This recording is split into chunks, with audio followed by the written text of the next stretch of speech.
His given name, Stokely Carmichael. At 2 years of age, his parents brought him to New York, where he went on to attend the Bronx High School of Science. In 1960, he became involved in the student faction of the Civil Rights Movement. Soon he attracted headlines as head of the Student Nonviolent Coordinating Committee. He's credited with first calling for Black Power. And then he attracted great news media attention when he and many others began to agree with Malcolm X's contention that everyone had a right to self-defense. Here you are talking about you afraid of violence, and the honky drafting you out of school to go fight in Vietnam.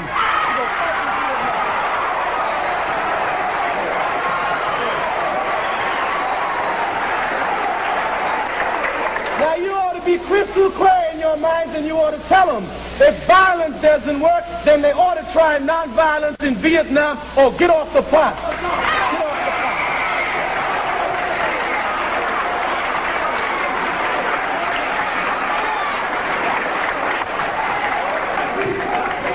But then finally, on the subject of violence, we want to make a philosophical approach to it. The existentialist philosophers talk about the executioner-victim relationship that is always prevalent in most of the world today, especially the non-white world, where they're fighting for their liberation. He says there are executioners and there are victims. The executioners are self-imposed. The victims begin to fight and agitate for their liberation. They use all type of means to get their liberation.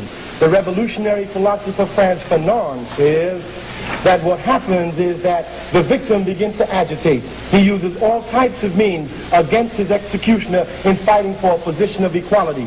After he tries a number of means and they do not work, he then begins to imitate the means by which his executioner kept him down. That is usually through force and violence. He says, and then they begin to use it against them, breaking the one taboo that they've never been able to break, hitting back against their executioners, so that you ought not to be upset. If we are violent, the United States taught us very well how to be violent. Well, the civil rights era is over, despite the fact that the grievances raised back then persist today. Our guest is a resident of Guinea nowadays and is known as Kwame Ture, widely recognized as a major figure of our times. Welcome, brother. Well, it's an honor to be here with you and to see that you're still struggling. You know, so many fall by the wayside. You've noticed. I noticed. But some just keep getting stronger, and you're one of those who keep getting stronger. Well, it takes one to call one. Well, I know it. You know, like we used to say in the 60s, we don't want racehorses, we want war horses. All right. How are you doing, really?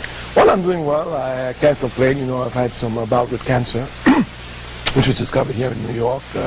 Thanks to an excellent doctor, Dr. Barbara Justice Mohammed, who's a cancer specialist in her own right, plus AIDS specialist, plus so many other specialists. Yes. But above all, she's a conscious doctor. Organized a group of physicians here when I fell sick, took care of me, and I had some radiation for the prostate cancer. And after the first stage, I went to Cuba for the second stage of treatment, where I found a perfect herbalist doctor. You know, in Cuba, unlike in other countries, they don't fight the herbalist doctors for the benefit of the multi-drug corporations. You know, they fight, they give them encouragement, they respect them. So Cuba has some of the best herbalist doctors in the world because of this. And this was, of course, along with other reasons, choosing Cuba, this was also one of the reasons. So now you're back in New York and you're planning to go back home to Guinea? I'm on my way to Guinea. This is the first time in over 25 years that I've been this long out of Africa. It's a long time. What have you been doing in Guinea all these years? You come back periodically to lecture, we know that. Well, in Guinea, I'm a member of the All-African People's Revolutionary Party, which is a party that was founded by Osagyefo Kwame Nkrumah. And this party is a Pan-African party. It has bases throughout the world, certainly within the United States of America. And part of my job, following the dictum, not just of Nkrumah and Sekou Touré, but of Malcolm X, who says that if we want power, we must put our power base at home and then extend there. Our party has been following that, building our base at home and then having the diaspora feed into that base at home. So my work is to organize this party as an organizer. We have many, many, many organizers. I'm only one of them to organize this party. And we've been able in the last 3 decades, less than 3 decades anyway, because the party was formed in visualized in 1967. We started movement in 1969. So You visualized that early? yeah, 1969, and found in Kwame Nkrumah's book, The Handbook of Revolutionary Warfare. One of the greatest honors I had in my life was when I met him in Guinea. He let me read that book in its manuscript form. You know, where it solved all the problems I've been looking for. And we've kept the base in Africa, and we spread all around now. We've got bases in America, the United States of America. We have it in Central America, in North America, in the Caribbean. We have it in England. We have it in North America, Canada, in all of Africa. So we have it in major places where Africans have been spread. We have not gotten into the eastern part of the world just yet, but of course as we get stronger, we'll definitely hit that area. Word has it that you were persona non grata for a while in Trinidad. Does that still exist, or has that been diluted? Do you know they just changed the whole thing, you know? What? Yes, boy! They got an Indian government now. And I'm kidding them, you know. They brought me back to Trinidad 2 weeks ago. They gave me a welcome fit for a king. What? Well, I'm telling you. So I said, I see. So now they got an Indian government. Only African government could ban me. Back to Guinea. What attracted you to take up residence in Guinea? Revolution. Revolution? Revolution. I went to Guinea. When I went to Guinea, was the most revolutionary country in Guinea at that time. Co-presidents were Stokely Carmichael and Kwame Ture. Everywhere we were on the front lines defending Africa's dignity, everywhere on the front line expanding the African Revolution. So I went there for revolution, and I've been very honored in my life. I was able to serve both of them and learn, of course, a lot. Commit at a young age many serious missions for the African Revolution, which gave me a great deal of experience. But one would argue your battlefield was on this side of the Atlantic. Well, it might be difficult to say that when in Trinidad you just told me I should come home. In that aspect of life, I've been very fortunate. I was born in the Caribbean, so I have ties there. I spent much struggle here in the United States. Of course, I spent over 25 years in Africa. So the people in Africa give you a little run for your story too, especially in Guinea. They're telling me, no, if you're going to die, you got to die in Guinea, so you better come on back. Were you invited by Stokely Ture?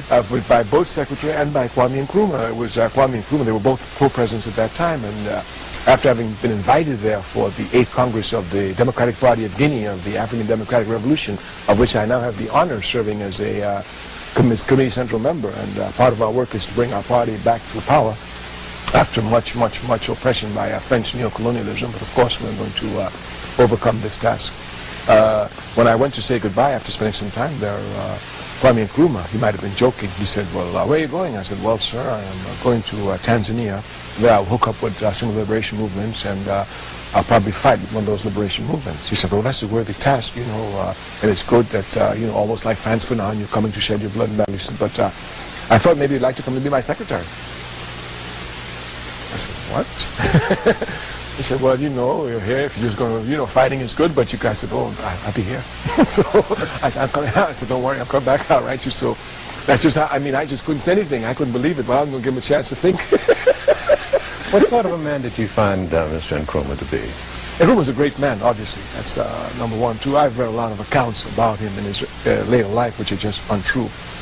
In no time at all did the U.S.C. folk ever become discouraged. On the contrary, he knew exactly the plans that he had seen and laid out for Africa would fall exactly in place as he'd seen them, which of course they are falling exactly in place. He foresaw everything that we're seeing today? He foresaw everything. Even when we used to scream about military regimes, he said military regimes have no tradition in Africa. Do you know what's a fact? In Africa in the olden days, if you were my chief and I was your chief of staff, military chief of staff, when you died, I committed suicide and went with you. Yes!